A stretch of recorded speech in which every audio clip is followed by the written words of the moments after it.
Hello दोस्तों, आप सभी को मेरा नमस्कार। इस वीडियो में आज हम भारत के great scientist doctor APJ Abdul Kalam ji के बारे में जानेंगे। अबुल पाकिर जैनुलाब्दीन अब्दुल कलाम, जो मिसाइल मैन और जनता के राष्ट्रपति के नाम से भी जाने जाते हैं, भारतीय गणतंत्र के 11वें निर्वाचित राष्ट्रपति थे। वे भारत के पूर्व राष्ट्रपति, जाने माने वैज्ञानिक और अभियंता के रूप में विख्यात थे।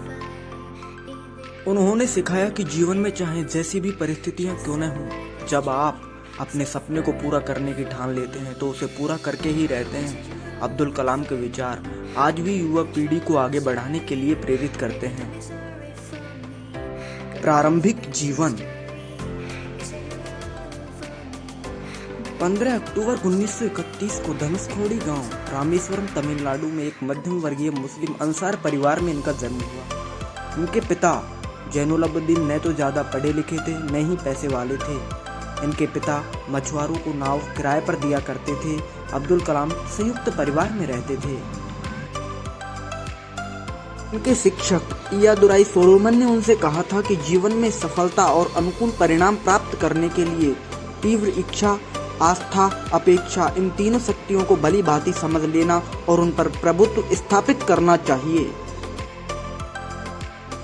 5वीं कक्षा में पढ़ते समय उनके अध्यापक उन्हें पक्षी के उड़ने के तरीके की जानकारी दे रहे थे, लेकिन जब छात्रों को समझ नहीं आया तो अध्यापक उनको समुद्र तट ले गए, जहां उड़ते हुए पक्षियों को दिखाकर अच्छे से समझाया।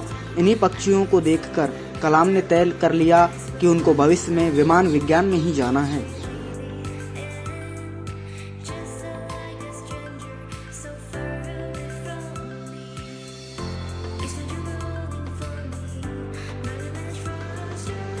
कलाम के गणित के अध्यापक सुबह ट्यूशन लेते थे, इसलिए सुबह 4 बजे गणित का ट्यूशन पढ़ने जाते थे। अब्दुल कलाम ने अपने आरंभिक शिक्षा जारी रखने के लिए अखबार वितरित करने का कार्य भी किया। 1972 में वे भारतीय अंतरिक्ष अनुसंधान संगठन से जुड़े। अब्दुल कलाम को परियोजना महानिदेशक के रूप में भारत का पहला स्वदेशी उपग्रह SLV तृतीय प्रक्षेपास्त्र बनाने का श्रेय हासिल हुआ। 1980 में इन्होंने रोहिणी उपग्रह को पृथ्वी की कक्षा के निकट स्थापित किया। इस प्रकार भारत भी अंतर्राष्ट्रीय अंतरिक्ष क्लब का सदस्य बन गया। इसरो लॉन्च व्हीकल प्रोग्राम को परवान चढ़ाने का श्रेय भी इन्हें ही प्रदान किया जाता है। कलाम ने स्वदेशी लक्ष्य भेदी गाइडेड मिसाइल्स को डिजाइन किया। इन्होंने अग्नि व पृथ्वी जैसे प्रक्षेपास्त्रों को स्वदेशी तकनीकी में बनाया था।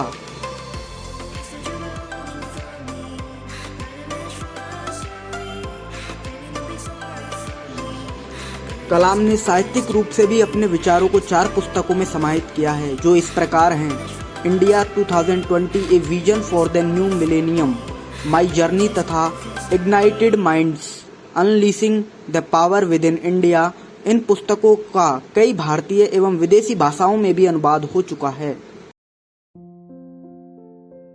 इस प्रकार ये भारत के एक विशिष्ट वैज्ञानिक थे, जिन्हें 40 से अधिक विश्वविद्यालयों और संस्थानों से डॉक्टरेट की मानद उपाधि प्राप्त हो चुकी है। पद्म भूषण 1981, पद्म विभूषण 1990, भारत रत्न 1997, 27 जुलाई 2015 की शाम अब्दुल कलाम भारतीय प्रबंधन संस्थान शिलांग में रहने योग्य ग्रह पर एक व्याख्यान दे रहे थे, जब उन्हें जोरदार कार्डियक अरेस्ट, दिल का दोहरा हुआ और ये बेहोश होकर गिर पड़े। लगभग 6:30 बजे गंभीर हालत में इन्हें बेथानी अस्पताल में ICU में ले जाया गया और 2 घंटे के बाद इनकी मृत्यु की पुष्टि कर दी गई।